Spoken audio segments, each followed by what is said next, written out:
Kisah Sang Penakluk. Sebelum lanjut, bagi yang belum subscribe Cafe Novel, silahkan subscribe dan aktifkan lonceng notifikasi supaya tidak ketinggalan update terbaru dari kami.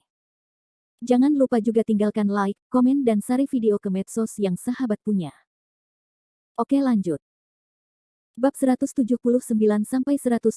Anda juga ingin membeli pakaian. Seorang penagih hutang. Howard Zhang menatap Kevin Ye dengan ekspresi bingung, dan bertanya, Saudara Ye, sekarang Anda sudah memiliki kekayaan beberapa ratus juta, siapa yang masih akan datang mencari Anda untuk menagih hutang? Kata-kata Howard Zhang tidak salah. Sejak King Yuan kembali, Kevin Ye telah menjadi taipan apapun yang terjadi. Beberapa ratus juta bukanlah jumlah uang yang sedikit. Selain itu, Kevin Ye tidak ingin bertaruh, jadi bagaimana mungkin ada orang yang mencarinya untuk menagih utang mereka? Kevin Ye tertawa, dan berkata, Hyacin, Anda tidak mengerti lagi. Uang mudah dibayar kembali, tetapi budi sulit dibayar kembali. Saat dia mengatakan itu, dia mengabaikan Howard Zhang yang masih bingung tentang arti panggilan itu, dan segera mengangkat teleponnya. Selain itu, hanya beberapa orang yang tahu nomor Kevin Ye di tingkat pertama, dan paling banyak hanya 3 orang yang tahu nomornya. Ada Howard Zhang, Lin Sailing dan orang lain yang secara alami menelepon untuk menagih utang. Liu Tua. Kevin Ye tertawa dan berkata,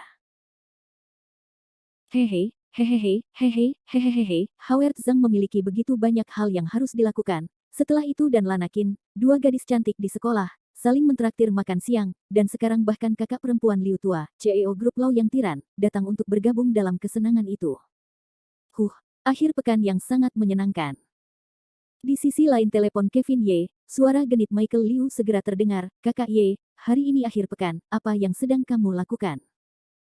Tidak ada lagi. Kevin Ye berkata sambil tersenyum. Hehe, karena kamu tidak memiliki sesuatu untuk dilakukan, maka keluarlah dan adakan pertemuan malam ini. Kakak perempuanku sudah memesan tempat. Di sana penuh dengan emas dan giok, bagaimana? Aku tahu, jangan khawatir, aku tidak akan melewatkan makan siangmu. Hehe, itu bagus. Pada pukul 6 malam, aku akan menunggumu di ruang pribadi Highland di Aula Giok Emas. Tidak masalah, aku pasti akan datang tepat waktu.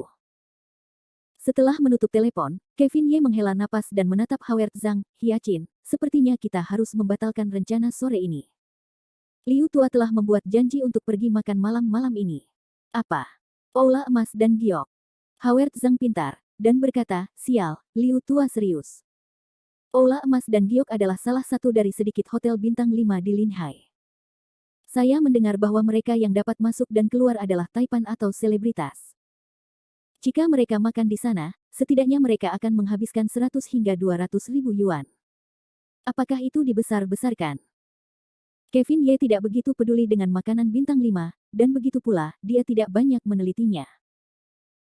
Akan tetapi, setelah mendengar apa yang dikatakan Howard Zhang, Kevin Ye dengan malu mencubit ujung hidungnya dan tertawa getir, sambil berpikir, sepertinya sepasang saudara kandung ini, Liu Tua, akan makan besar hari ini. Tetapi itu juga karena mereka tidak berdaya. Bagaimanapun, merekalah yang sebelumnya membanggakan diri, mengatakan bahwa mereka dipilih secara acak sebagai makanan di Linhai. Kata-kata yang telah diucapkannya, Kevin Ye tentu saja tidak dapat menarik kembali kata-katanya. Aula Emas dan Giok itu penuh. Aku hanya memasukinya sekali dalam hidupku dan itu ketika aku masih muda. Aku tidak pernah menyangka akan memiliki kesempatan untuk memasuki restoran kelas atas seperti itu. Hebat, hebat. Wajah Howard Zhang penuh dengan kegembiraan, dan dia tidak dapat menahan rasa senang. Kevin Ye dengan keras memutar matanya ke arah Howard Zhang, dan dengan nada meremehkan berkata, bukankah itu hanya makanan? Hyacin, lihat betapa sombongnya dirimu, kamu hanya memiliki sedikit potensi ini. Howard Zhang terkekeh, Saudara Ye, ini bukan soal makan, bisa masuk ke kuil giok emas, itu simbol status dan kedudukan. Ayolah, dasar bocah nakal. Bukankah itu hanya makanan yang harganya lebih dari 100 ribu yuan? Kalau ada kesempatan di masa depan, kita bisa sering-sering ke sana. Uang sedikit ini adalah sesuatu yang bisa ditanggung Saudara Ye. Lagi pula, Saudara Ye tetap orang kaya, kan? Saat bersama Howard Zhang, Kevin Ye sepertinya sudah lupa bahwa dia adalah monster tua yang telah berkultivasi di dunia abadi selama lebih dari selusin era. Howard Zhang menggosok kedua telapak tangannya, dan tertawa, Saudara Ye, malam ini kita akan pergi ke tempat makan yang enak, apakah kita akan membeli satu set pakaian yang layak? Kalau kita masuk sendiri, kita pasti tidak akan mendapatkan apa-apa. Kevin Ye berbalik dan bertanya, apakah itu perlu? Tentu saja, ini sangat perlu. Wajah Howard Zhang dipenuhi kegembiraan, saudara Ye, kamu tidak tahu, ini adalah cara dunia. Kevin Ye tertawa dan berkata, kalau begitu, tunggu apa lagi? Ayo pergi, karena masih pagi, ayo pergi ke pasar elang emas. Belikan aku satu set pakaian, aku membutuhkannya hari ini. Kurasa kita harus pergi dan berpartisipasi dalam bar mitzvah Mia Fang kalau begitu. Baiklah, mari kita dengarkan kakak Ye. Toko elang emas kita akan dibuka. Dua mahasiswa tingkat atas yang sangat tampan naik taksi dan langsung pergi ke pasar elang emas Linhai. Bagaimanapun juga, pasar elang emas adalah pasar perdagangan terlengkap dan terbesar di seluruh Linhai, dan begitu mereka masuk, mereka melihat banyak sekali orang berkerumun di sana. Ketika Howard Zhang dan Kevin Ye memasuki pasar elang emas, suasananya seperti ketika Nenek Liu memasuki Taman Grandview. Mereka melihat ke kiri dan ke kanan. Barang-barang yang dijual di sana beraneka ragam, mulai dari pakaian cantik hingga berbagai macam aksesori kecil. Kakak Ye, pria seusia kita memakai pakaian di lantai 4. Kata Howard Zhang sambil menuntun Kevin Ye ke lantai 4. Dibandingkan dengan pakaian pria di lantai 4 di bawah, pakaian itu tampak lebih mudah. Namun, harga pakaian itu membuat Kevin Ye menggelengkan kepala, dan bergumam, sial, toko elang emas memang toko rantai terbesar dan termewah di negara ini, tak disangka kaos musim panas harganya bisa mencapai beberapa ribu. Semua karyawan di toko itu adalah wanita muda. Mereka mengenakan pakaian tipis dan tampak cukup bagus. Namun, mata gadis-gadis kecil yang menjadi asisten toko di sini berbinar, meskipun mereka tergila-gila dengan ketampanan Kevin Ye dan Howard Zhang. Namun, melihat kedua pemuda berusia 17-18 tahun itu berkeliling, jelaslah bahwa mereka bukanlah orang kaya. Beberapa gadis di depan baik-baik saja, tetapi ketika mereka melihat Kevin Ye dan Kevin Ye, mereka hanya mendengus jijik. Tetapi wanita tua di kasir tidak semudah diajak bicara seperti gadis-gadis kecil ini. Melihat bahwa Kevin Ye dan Howard Zhang telah membuat pilihan mereka, mereka tidak bisa menahan diri untuk tidak berjalan keluar dari area kasir. Mereka melirik Kevin Ye dan Howard Zhang dan dengan tidak sopan mengejek, dua adik kecil, toko merek kelas dunia kami. Pakaian ini bernilai ribuan dan puluhan ribu. Saya rasa tempat ini tidak cocok untuk Anda. Meskipun kata-kata ini diucapkan dengan sopan, siapapun dengan mata yang tajam dapat mengatakan bahwa dia mengejek dirinya sendiri karena tidak punya cukup uang.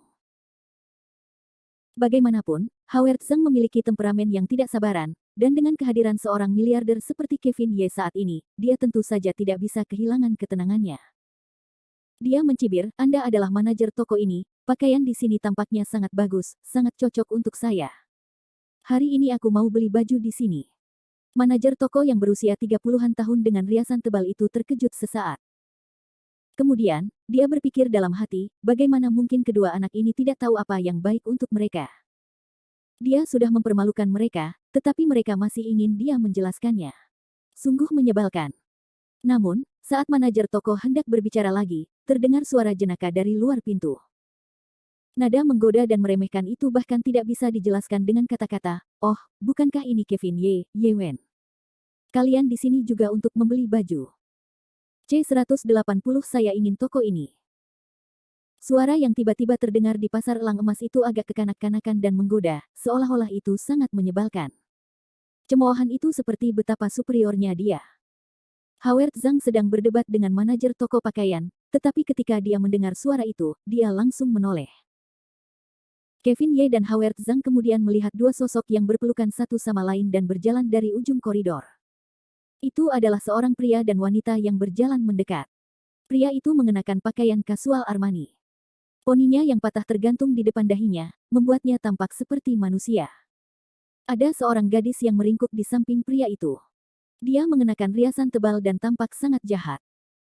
Melihat Kevin Ye dan Howard Zhang dari jauh, mata mereka bersinar karena terkejut pada awalnya, tetapi ekspresi serakah itu dengan cepat berubah menjadi penghinaan, bukannya penghinaan.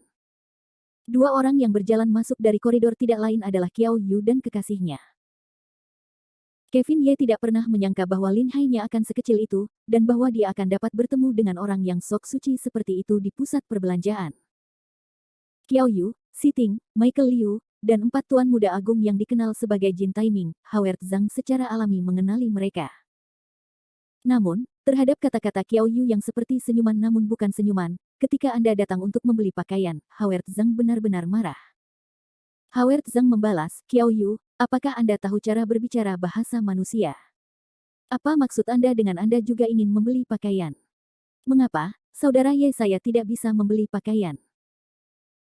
Pada saat itu, Qiao Yu telah membawa gadis itu ke pintu masuk toko, dan senyum cemerlang muncul di wajahnya, seolah-olah dia telah memenangkan hadiah besar. Yu, siapa mereka berdua? Anda benar-benar berani berbicara kepada mereka dengan kasar. Apakah mereka siswa sekolah menengah atas? No. 1. Gadis itu mendengus genit. Penampilannya membuat orang gemetar. Namun, Qiao Yu tampaknya sangat menikmatinya. Ujung jari Qiao Yu menyentuh hidung gadis itu dengan lembut, dan dia tertawa, sayang, sepertinya kamu benar-benar tidak peduli dengan masalah akademi. Kamu bahkan tidak mengenal mereka berdua. Ini adalah Kevin Ye yang terkenal yang bertarung sendirian melawan 100 orang. Gadis itu terkekeh, dan berkata, jadi Ye bodoh itu yang diurus. Saat dia mengatakan itu, bunga-bunga gadis itu mulai bergetar hebat. Mendengar itu, Howard Zhang ingin maju dan menamparkan wanita itu 2 kali, tetapi pihak lain adalah seorang gadis, jadi Howard Zhang menahan diri dan menatap Qiao Yu dengan dingin, Qiao Yu, lebih baik kamu jaga wanitamu, jika dia mengatakan sepatah kata lagi, maka aku tidak akan sopan. Melihat Howard Zhang yang awalnya ceria tiba-tiba menjadi galak, gadis itu langsung bersembunyi di belakang Qiao Yu, dia galak sekali, aku jadi takut. Pria selalu menyukai gadis yang seperti burung kecil yang saling jatuh cinta. Dengan begitu, mereka bisa sepenuhnya menunjukkan keinginan mereka untuk melindungi. Namun, menurut Kevin Ye, gadis ini terlalu pandai berakting, bahkan telah berbohong kepadanya. Qiao Yu langsung melindungi gadis itu, sayang, jangan takut, aku di sini. Saat dia mengatakan itu, Qiao Yu melotot ke arah Howard Zhang. Bocah nakal, tuanmu belum mengatakan apapun. Pergilah. Jelas, Qiao Yu ingin menjadi pria di depan seorang gadis. Kevin Ye, pria yang menakutkan melawan 100 orang ini, Qiao Yu tidak mampu menyinggung perasaannya, tetapi Howard Zhang tetap tidak menaruh perhatian padanya. Di mata Qiao Yu, Howard Zhang hanyalah antek, seseorang yang ditakdirkan untuk diganggu. Namun, Howard Zhang yang sekarang bukan lagi Howard Zhang yang 2 hari lalu. Setelah mengolah mantra penyihir, kepribadian Howard Zhang di lubuk hatinya sudah mulai bergerak ke arah klan penyihir kuno. Klan penyihir kuno itu ras macam apa? Itu pasti klan dengan temperamen yang berapi-api, ras yang suka berkelahi dan berjuang. Bagaimana mungkin giliran Qiao Yu yang bersikap lancang di depannya? Sambil menyingsingkan lengan bajunya, Howard Zhang berkata dengan tidak sopan, sialan, jika aku tidak memberimu pelajaran hari ini, kau akan menganggap dirimu sebagai orang hebat. Setelah itu, Howard Zhang berjalan ke arah Qiao Yu dengan agresif, tetapi dihentikan di tengah jalan. Kevin Ye hanya terkekeh, Hyacin, lupakan saja, itu hanya seekor anjing. Mungkinkah setelah digigit anjing, kita masih perlu menggigit balik? Mendengar kata-kata Kevin Ye, Qiao Yu merasa telah dipermalukan, dan giginya gemeretak. Namun, Howard Zhang tidak berhenti di situ, aku tidak akan menggigit balik, aku akan membunuhnya saja. Kevin Ye terkejut, lalu tertawa getir dan berpikir, Wich Chen, aku tidak pernah menyangka bahwa Howard Zhang akan memiliki kepribadian yang begitu kasar dan kasar. Baiklah, Hyacin, mari kita pilih pakaian kita. Tidak perlu membuang waktu untuk orang ini. Meskipun Qiao Yu ini adalah tuan muda kelas 1 atau 4, dia masih bukan apa-apa di mata Kevin Ye, jadi Kevin Ye tidak peduli padanya. Namun, Kevin Ye ingin menyelesaikan masalah ini, tetapi Qiao Yu tidak melakukannya. Tidak mudah bagi Qiao Yu untuk mengambil kesempatan ini, terutama ketika itu tepat di depan kuda jantan barunya. Tepat saat Kevin Ye hendak menyeret Howard Zhang dan berbalik untuk memilih beberapa pakaian, dia mendengar Qiao Yu berteriak keras, siapa manajer tokomu? Suara Qiao Yu sangat tajam, dan wajahnya tampak seperti sedang pamer.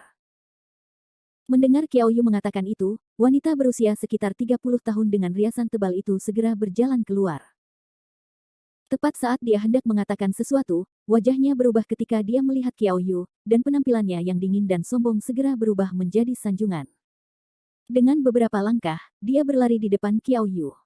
Wanita itu berkata, Tuan Muda Yu, mengapa Anda ada di sini? Howard Zhang melihat pemandangan itu dengan bingung, dan berpikir, ya ampun, manajer toko ini pasti telah belajar mengubah wajahnya saat di Sichuan, kan? Melihat manajer toko itu berbicara dengan rendah hati, Qiao Yu menunjuk Kevin Ye dan Howard Zhang dengan bangga, kalian adalah manajer toko ini, lumayan, lumayan. Mereka berdua tadi adalah teman sekelas tuan mudaku dari kelas yang sama. Bagaimana dengan ini, konsumsi mereka di toko berkurang 20%. Manajer toko itu menatap Qiao Yu dengan bingung, dia tidak tahu bagaimana harus menanggapi, lagi pula, tuan muda ini sedang berdebat dengan dua pria di pintu, dan hampir saja melancarkan aksinya. Sepertinya hubungan mereka tidak terlalu baik, jadi mengapa dia meminta diskon sekarang?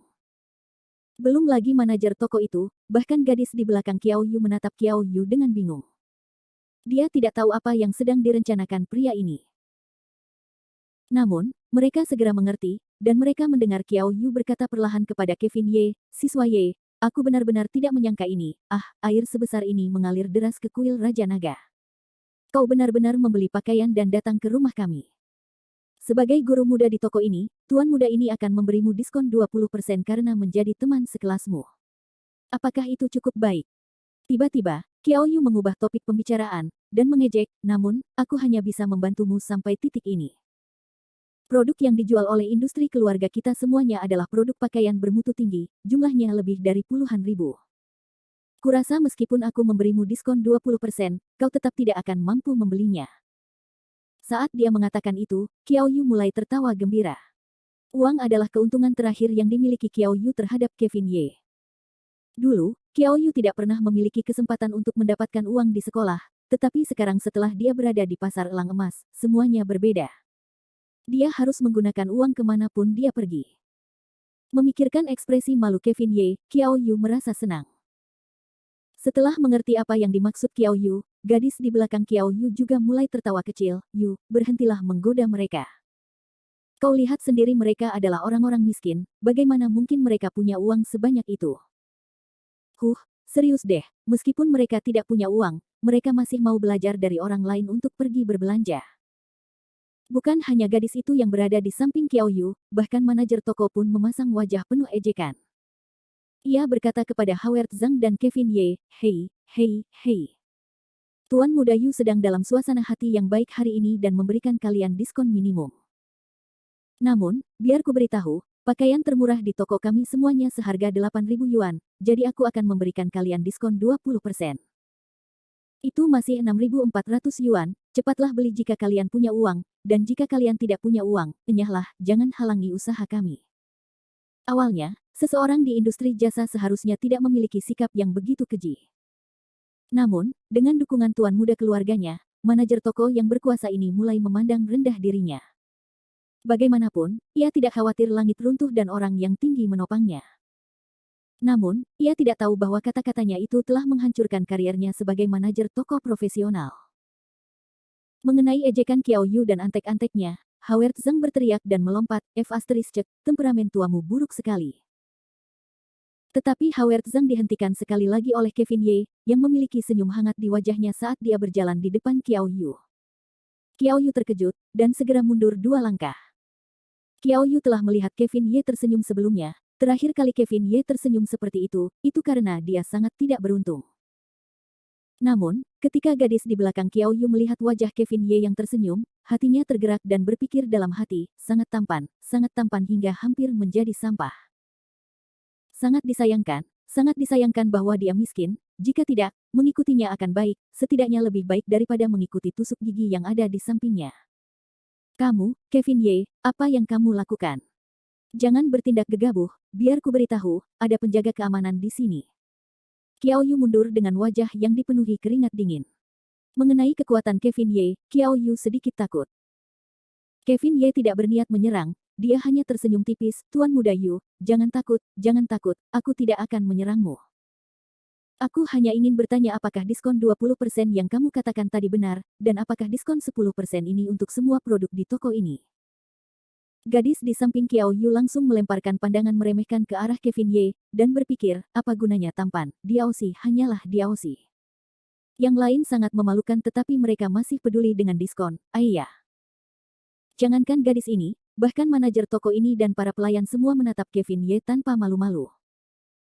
Melihat bahwa Kevin Ye tidak akan bergerak, Qiao Yu merasa tenang dan berpura-pura merapikan pakaiannya. Qiao Yu menatapnya dari atas dengan wajah penuh kemenangan dan kegembiraan, karena kamu teman sekelasnya, diskon yang aku berikan padamu tentu saja berlaku untuk semua barang di toko ini. Termasuk toko ini. Tentu saja. Kevin Ye bertanya sementara Qiao Yu menjawab pertanyaan itu. Namun setelah itu, Qiao Yu hanya melihat Kevin Ye berjalan dengan angkuh ke dalam toko, lalu berkata, baiklah, karena Tuan Muda Yu begitu bersemangat, maka saya tidak akan bersikap sopan, saya ingin toko ini, Tuan Muda Yu dapat menentukan harganya.